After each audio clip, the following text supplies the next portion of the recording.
एक नारियल ने एक बंदर की जान ले ली। ये रेन फॉरेस्ट का एक डेडली ट्रैप था। जंगल में एक शिकारी ने नारियल के खोल को पेड़ से बांध दिया। उसने उस खोल में एक छोटा सा छेद किया जो सिर्फ एक सिक्के जितना था और उसके अंदर सफेद चावल भर दिया। थोड़ी देर बाद एक बंदर वहां आया। उसने चावल देखे और लालच में अपना हाथ अंदर डाल दिया। उसने एक मुट्ठी भर चावल पकड़ लिए, लेकिन जैसे ही उसने मुट्ठी बंद की उसका हाथ बाहर नहीं निकल पाया। खाली हाथ तो अंदर चला गया, लेकिन बंद मुट्ठी बाहर नहीं आ सकी। उसकी ग्रीड ही उसकी जंजीर बन गई। तभी शिकारी हाथ में कुल्हाड़ी लेकर धीरे धीरे उसकी ओर बढ़ने लगा। उसके कदमों की आवाज सूखी टहनियों को तोड़ रही थी। बंदर ने जैसे ही कुल्हाड़ी की चमक देखी, वो जोर जोर से चीखने लगा। उसने अपने पिछले पैरों से पेड़ पर चढ़ने की कोशिश की और पूरी ताकत से अपना हाथ बाहर खींचने लगा। खोल के खुरदरे किनारों ने उसकी त्वचा को छील दिया और खून बहकर चावलों में मिल गया। आजादी उससे सिर्फ 1 मीटर दूर थी। उसे सिर्फ एक काम करना था, बस उन चावलों को छोड़ देना था। सिर्फ 0.1 सेकंड में वो अपनी जान बचा सकता था, लेकिन वो ऐसा नहीं कर पाया। डर उसे भागने के लिए कह रहा था, लेकिन उसका इंस्टिंक्ट उसे और कसकर पकड़ने पर मजबूर कर रहा था। जितना वो पीछे हटने की कोशिश करता,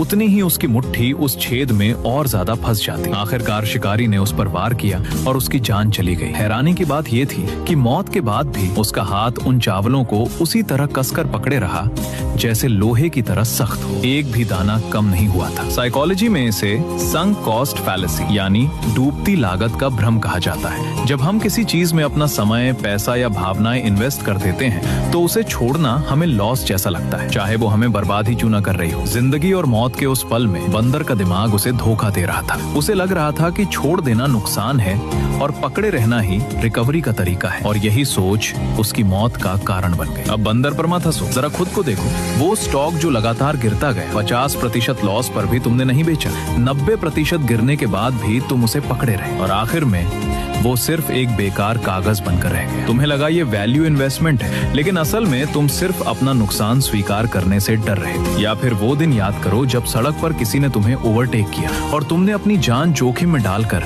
उसका 5 किलोमीटर तक पीछा किया, सिर्फ उसे कुछ कहने के लिए। तुम्हें लगा ये तुम्हारी ईगो और सेल्फ रिस्पेक्ट की बात है, लेकिन असल में तुम अपनी जिंदगी को खतरे में डाल रहे थे। थोड़े से पैसे और थोड़ी सी ईगो के लिए तुम खुद को गहरे अंधेरे में धकेल देते हो। तुम जीतने की कोशिश नहीं कर रहे होते, बल्कि तुम एक तेज धार वाली तलवार को पकड़कर खींच रहे होते हो। और जितना तुम हार से बचने की कोशिश करते हो, उतना ही तुम्हारे हाथों से खून बहने लगता है। अगर कभी तुम्हें लगे कि जिंदगी का रास्ता खत्म हो गया है, तो जरा झुक कर देखो। रास्ता खत्म नहीं हुआ होता, बल्कि तुम्हारी पकड़ बहुत कस चुकी होती है। अपनी मुट्ठी खोल दो, उन चावलों को छोड़ दो और अपनी जिंदगी को वापस पालो। याद रखो, कभी कभी छोड़ देना ही सबसे बड़ी जीत होती है।